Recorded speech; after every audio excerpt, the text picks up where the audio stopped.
Welcome back. More and more stadiums across the country are switching to artificial turf. Folsom Field joined the trend this summer, but with seemingly more and more injuries on the college and professional level, there are some growing concerns that turf is becoming too dangerous. It's actually been a discussion for a bit now. Our health expert, Dr. Payal Kohli, joins us now.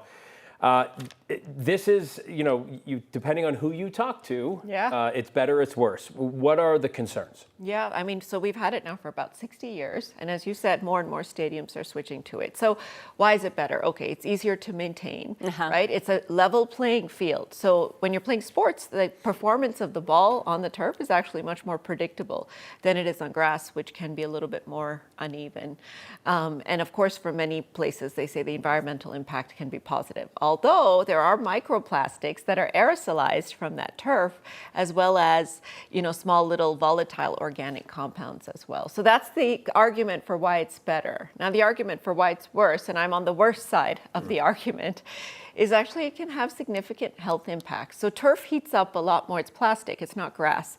So it can be 30 to 60 degrees hotter. It gets really hot. Than grass. It can go up to 150 to 160 degrees. So you're talking about burns that can occur because of it. If you fall on the turf, you're much more likely to get a friction burn because it's plastic. The coefficient of friction is higher on your exposed areas than you are if you fell on grass, which tends to be a little bit softer. Now think about turf, it's plastic, right? And it's got a lot of friction. So if you are wearing cleats on turf, like you're playing soccer on turf, it digs in, it can cause more ankle and knee injuries. So for all of those reasons, I'm actually worried that we're headed in the wrong direction with the turf. Well, I mean, and yet they do it, like at Folsom, they're doing it because then they can also host concerts year round. It's easier to take care of. They've got a concert coming up this weekend, I think. But you think about players like a knee injury or something like that, the recovery is never guaranteed that you're going to come back. No, and in fact, they did a study in the NFL in 2024 looking at turf injuries versus non-turf. There were more ankle and knee injuries, more ACL problems, and more career-ending injuries. Oh, that's awful. That occurred on turf as well. So I think if we are going to play on turf, we're going to have our athletes play on turf, we have to warn them. There's even a higher risk of having more concussions if you get head trauma on turf, because turf naturally tends to harden over time. And we've talked about this in many of our sports players. These repeated head traumas are something that we're not paying enough attention to. I'm wondering what the players think about this as a whole, the players union. I mean, do you ever foresee there being so many injuries and these career-ending injuries are awful, that they'd be trending back? I don't think so, because it's more cost effective, it's easier to maintain, it's kind of everything. But I think what needs to happen is that we need to educate our players and make it part of the sports culture. If you're going to play on turf, there's certain things that you have to do that are different. So certain types of shoes are a no-no for turf.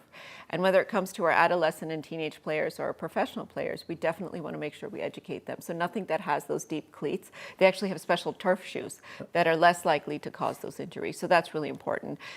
Wearing helmet and protection, so really long sleeves as much as you can, and then making sure that you have mechanisms not just for keeping the turf cool, but actually for decontaminating the turf, because it's plastic. So you can think about bacterial contamination of MRSA. You don't have to decontaminate the grass. Yeah, exactly. Grass doesn't get colonized with bacteria. The turf can, even though it's not that likely, but you have to have mechanisms for cleaning it. So I think this type of research really helps us think about how to be thoughtful, because we know that that's where this trend is headed.